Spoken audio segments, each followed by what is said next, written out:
ہر فرد کا مجلس عزا میں آنا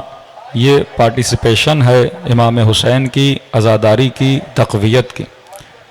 کہ اگر مومنین کی شرکت نہ ہو، مومنین کا حضور نہ ہو، مومنین مجلس میں نہ آئیں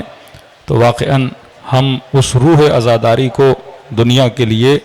دکھا نہ پائیں۔ لیکن الحمدللہ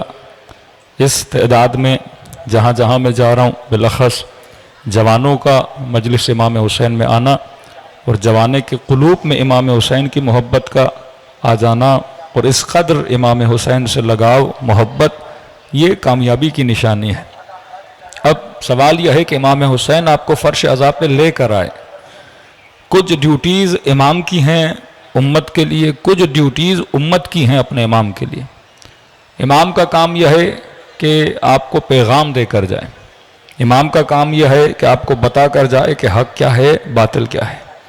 کہ آج کسی بھی شیعہ جوان کے ذہن میں یہ خلش تک نہیں ہے یزید اور امام حسین کے حوالے سے، آج کسی بھی شیعہ جوان کے ذہن میں یہ شبہہ تک نہیں ہے معاویہ اور علی ابن ابی طالب کے حوالے سے۔ ہم کلیئر ہیں کیونکہ معصومین نے اتنا کلیئر پیغام دیا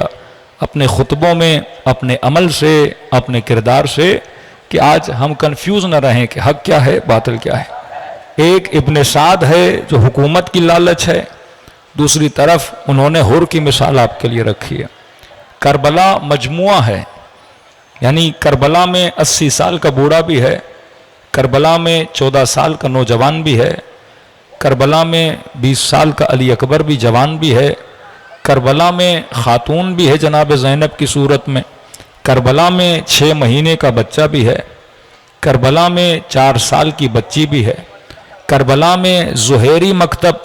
وہ سنی بھی ہے جو بعد میں آ کے شیعہ بنا، کربلا میں رنگ کے اعتبار سے سفید رنگ والا بھی ہے،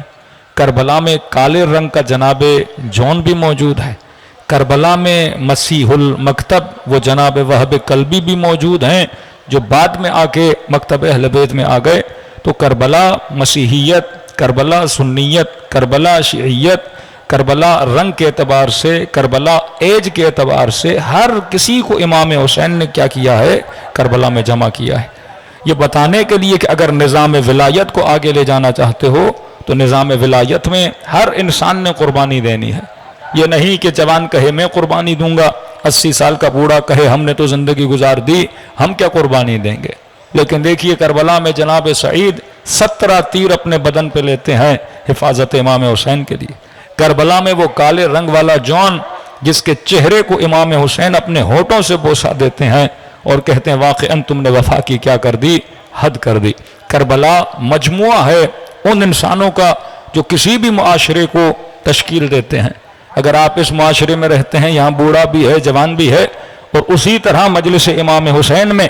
ہر رنگ اور ہر نسل والا شرکت کر رہا ہے، کیونکہ پیغام امام حسین صرف ایک مکتبی پیغام نہیں ہے، پیغام امام حسین صرف شیعوں کے لیے نہیں ہے، پیغام امام حسین بقاء انسانیت کے لیے ہے کہ اگر معاشرے میں عدل نہیں ہوگا انسانیت باقی نہیں رہ سکتی، اگر معاشرے میں فسق و فجور ہوگا آپ کا معاشرہ تباہ ہوگا، اگر معاشرے میں شراب اور نشہ اور بے حیائی عام ہوگی آپ کی نسلیں تباہ ہو جائیں گی۔ تو اہل بیت بقاء انسانیت کے لیے نکلے، ایک طرف انسانیت کو بچانے والا امام ہے، دوسری طرف انسانیت کو تباہ کرنے والا ظالم ہے۔ اب فرمایا اے دنیا میں رہنے والوں، ہم تجھے سفیدی بھی دکھا کر جا رہے ہیں اور سیاہی بھی دکھا کے جا رہے ہیں، ہم تجھے وہ امام حسین کی رحم دلی بھی دکھا رہے ہیں کہ جو روکنے آیا تھا اس کو حسین پانی پلا رہے ہیں، اور دوسری طرف دشمن کے دل کی شقاوت بھی دکھا رہے ہیں کہ 6 مہینے کا بچہ ہے پانی مانگتا ہے لیکن کوئی پانی دینے کے لیے تیار نہیں ہے۔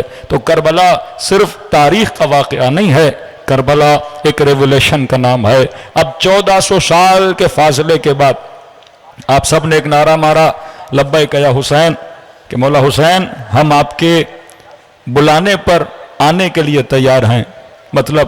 جب آپ حج پہ جاتے ہو تو کہتے ہو لبیک اللہم لبیک، اے خدا تو نے بلایا ہم آ گئے۔ مجلسوں میں آ کر کہتے ہیں لبیک یا حسین، مولا حسین آپ نے فرش عزا پہ بلایا میں آ گیا۔ تو یہ بلاوا صرف مجلس فرش عزا کی حد تک محدود نہیں ہے، یہ بلاوا پوری زندگی کے لیے ہے کہ واقعاً میری زندگی ایسی ہے کہ میں امام حسین کے سامنے اسی طرح چمک سکوں جس طرح اصحاب امام حسین چمکے تھے۔ تو ہم نے کچھ صفات بتائیں، اب صفات اتنی ہیں کہ واقعاً ایک اشرے میں گنجائش نہیں ہوتی، ہر صفت کو کھول کے جوان کو سمجھانا پڑتا ہے کہ ہم نے کہا پہلی صفت بصیرت ہے۔